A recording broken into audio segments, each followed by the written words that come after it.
ان آبلوں کے پاؤں سے گھبرا گیا تھا میں، ان آبلوں سے پاؤں کے گھبرا گیا تھا میں، جی خوش ہوا ہے راہ کو پرخار دیکھ کر۔ السلام علیکم ناظرین، کیوں جل گیا نہ تاب رخ یار دیکھ کر، جلتا ہوں اپنی طاقت دیدار دیکھ کر۔ اچھا، اس حوالے سے ایک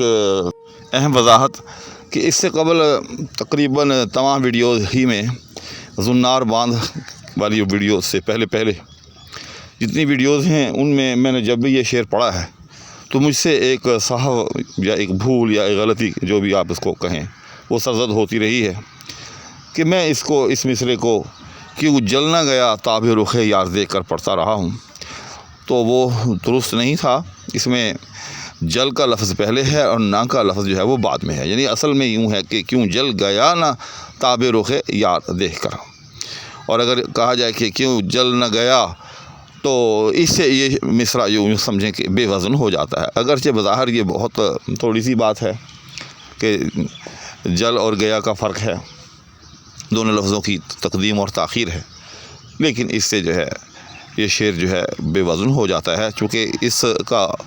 جو وزن ہے وہ ہے مفعول فاعلات و مفاعیل و فاعل، تو مفعول فاعلات و مفاعیل و فاعل اسی صورت میں ہو سکتا ہے کہ اس کو ایسے پڑھا جائے، کیوں جل گیا نہ تاب رخ یار دیکھ کر۔ اور یہ جو تصحیح ہے اس کا صحرا ہمارے دوست ہیں علی مکی صاحب، جن کا تعلق سکھر سے ہے، ان کے سر ہے کہ انہوں نے مجھے جو ہے بطور خاص رابطہ کر کے جو ہے مجھے مطلع فرمایا کہ آپ جو ہے نا یہ غلطی کر رہے ہیں، اس سے یہ مصرع جو ہے وہ بے وزن ہو رہا ہے، تو میں ان کا مشکور ہوں۔ اور اس تناظر میں آپ سب سے، جو بھی میرے ناظرین، میرے سامعین ہیں، جو میرے چینل کے ساتھ وابستہ ہیں، کہ اگر وہ کسی قسم کی کوئی مسٹیک دیکھیں تو بے تکلف جو ہے وہ کمنٹس میں ڈال دیں تاکہ اس کی اصلاح ہو سکے اور سب کا بھلا اور فائدہ ہو۔ تو اب آتے ہیں بلا تاخیر شعر کی طرف۔ سب سے پہلے اس میں موجود الفاظ کا ایک جائزہ۔ ان آبلوں سے پاؤں کے گھبرا گیا تھا میں۔ آبلہ، جس کو ہم اردو میں جو ہے چھالا بھی کہتے ہیں، پاؤں کے اوپر جو پڑ جاتے ہیں، جی خوش ہوا ہے راہ کو پرخار کانٹوں سے بھرا ہوا۔ تو بظاہر اس میں کوئی ایسا مشکل لفظ نہیں ہے، لیکن اس میں ٹیکنیکل چیزیں بہت ہیں، ان کی طرف میں توجہ دلواؤں گا۔ سب سے پہلے تو اس میں تاکید کے حوالے سے یاد رکھیے گا کہ اس کی دو قسمیں ہوتی ہیں، ایک تاکید لفظی ہوتی ہے اور ایک تاکید معنوی ہوتی ہے۔ تاکید لفظی اگرچہ شعر میں ہوتی ہی ہے، کیونکہ نثر میں اور شعر میں فرق ہی یہ ہے۔ ہاں، البتہ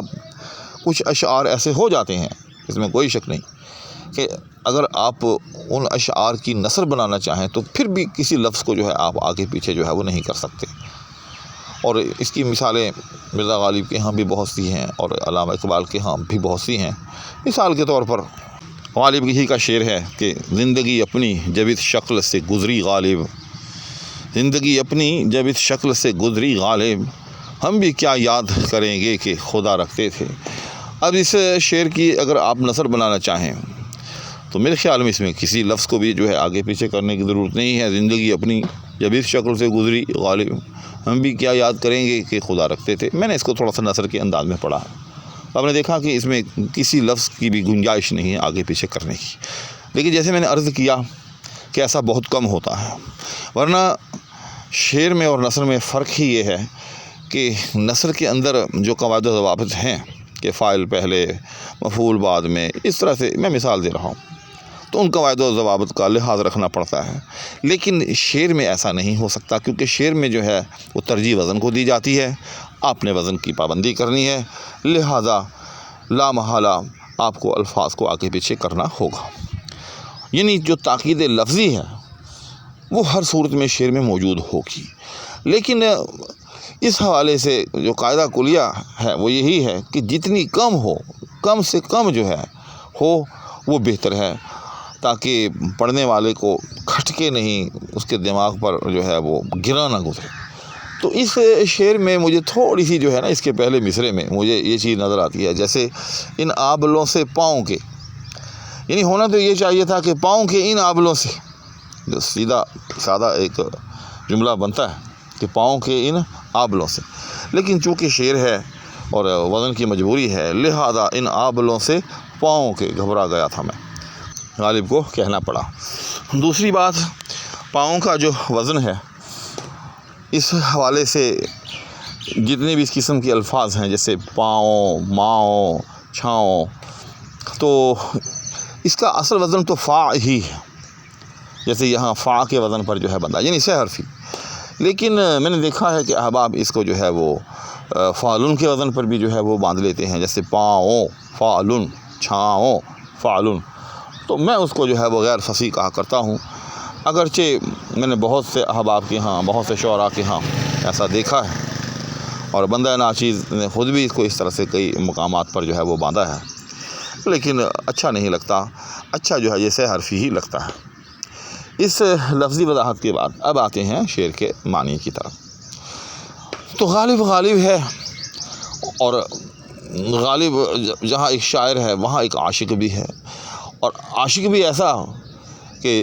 جو عشق کی معراج پر فائز ہو، اور عاشق ہمیشہ جو ہوتے ہیں ان کو اذیت پسندی کی عادت پڑ جاتی ہے۔ اچھا، میں نے کہا ہے کہ عادت پڑ جاتی ہے، اور آپ نے اکثر شروع میں دیکھا ہوگا لکھا ہوا کہ ان کو عادت ہوتی ہے، تو اس پڑ جانے میں اور ہونے میں ایک بڑا لطیف سا نقطہ ہے اور فرق ہے۔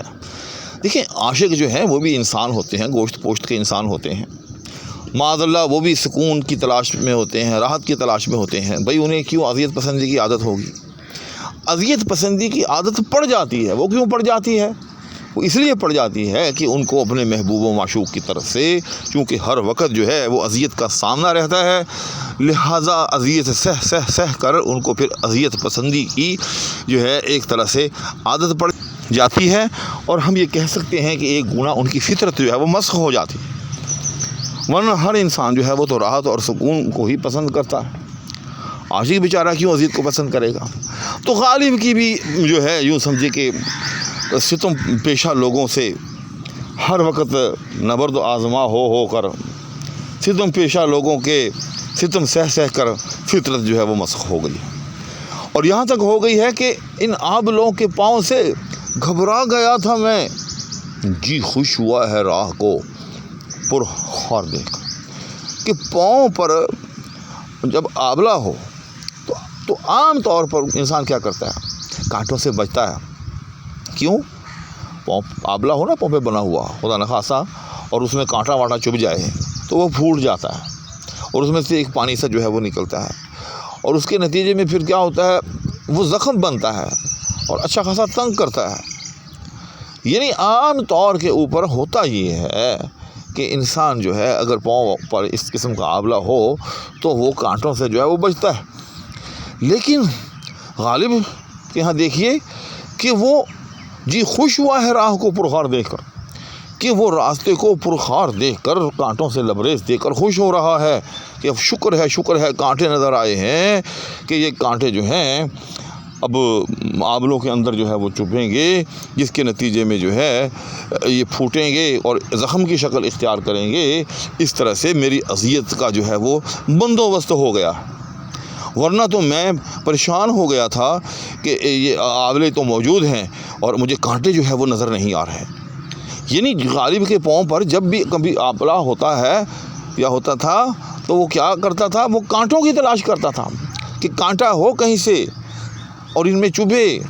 اور یہ پھوٹیں آبلے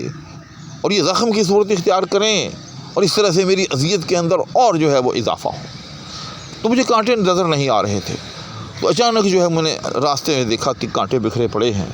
اس کے نتیجے میں میرا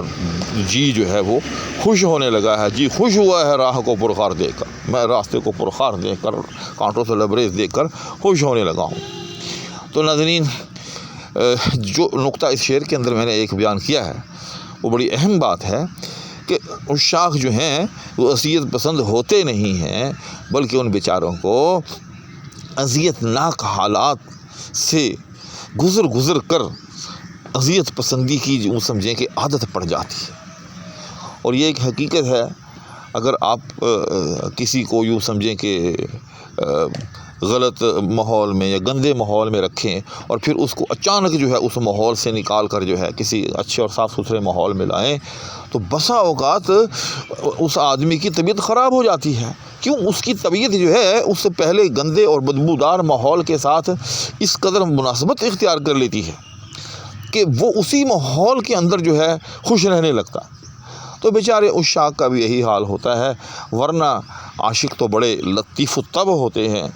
وہ تو بڑے حسن پرست ہوتے ہیں، وہ تو بڑے راحت پسند ہوتے ہیں، وہ تو بڑے وصل جو ہوتے ہیں. وہ بھلا کیوں چاہیں گے کہ وہ اذیت جو ہے وہ اختیار کریں اور ہر وقت اذیت میں مبتلا رہیں. تو ناظرین، امید ہے کہ اس شعر کی مختلف پہلوؤں سے وضاحت ہو گئی ہوگی. اسی کے ساتھ نیز دعاؤں کی درخواست کے ہمراہ اور اس وعدے کے ساتھ کہ اگلا شعر لے کر آپ کی خدمت میں حاضری ہوگی. اس وقت تک کے لیے اجازت چاہوں گا. اللہ حافظ.